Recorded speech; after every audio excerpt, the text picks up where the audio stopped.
Hey everyone, hope all is well. It has been a while, but I have been swamped with work, a lot of cool stuff that I'm going to be announcing soon that I would love to share with you.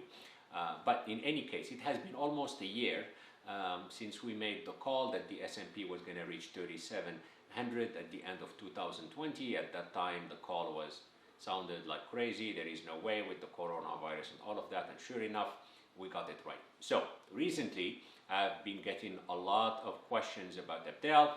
The market has been going up non-stop. What are your views? Are you still bullish or are you bearish now? So let's get to it.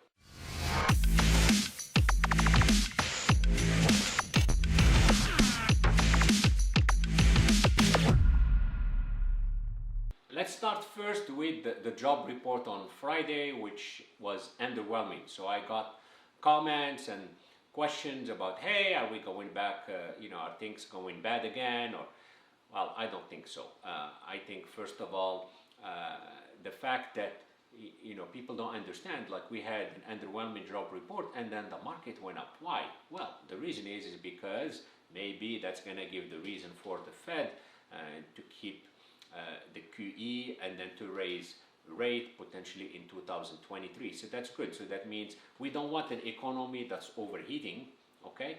And then so we want growth, but we don't want a very fast growth, an economy that overheats, which will force the Fed to raise rates quickly, okay? And so that is why the market went up.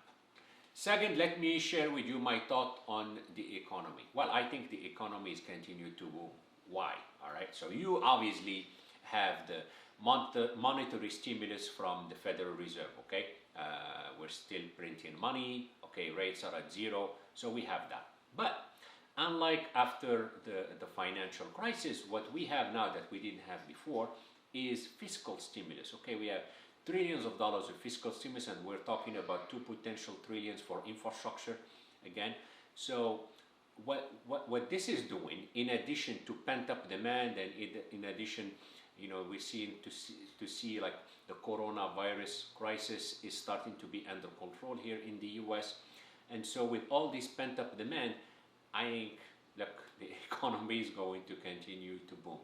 Third, let's talk about earnings, okay? I've never seen such an amazing earnings season that we have witnessed here, okay?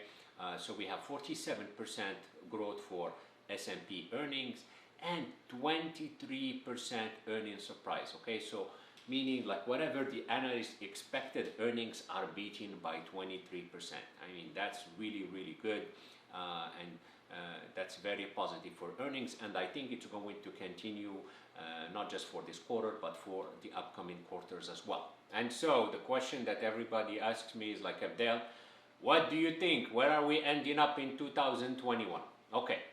All right, so here is the good news. First of all, I continue to be bullish on the market, okay? Now, I understand, look, there's going to be volatility, but I continue to be bullish on the market. That's one thing that's very important that I want to highlight. The second thing is our model, okay? So this is not an investment recommendation, but this is our own opinion, okay, at Market Cipher, and what I'm sharing with you here is what I think personally is that we might reach 4,700 by the end of this year. In fact, I could even see a scenario where if interest rates stay at about like 1.5, 1.6%, I'm talking about the 10-year, and with the earning growth that I expect to get, because I think earnings for this year for the S&P can be around like $215, okay? If we, with a scenario like this, we might even reach, you heard it here, first 5,000 for the S&P at the end of this year. Yes, you heard me right, 5,000. So that's my personal opinion. It's going to be interesting to watch, these next upcoming quarters.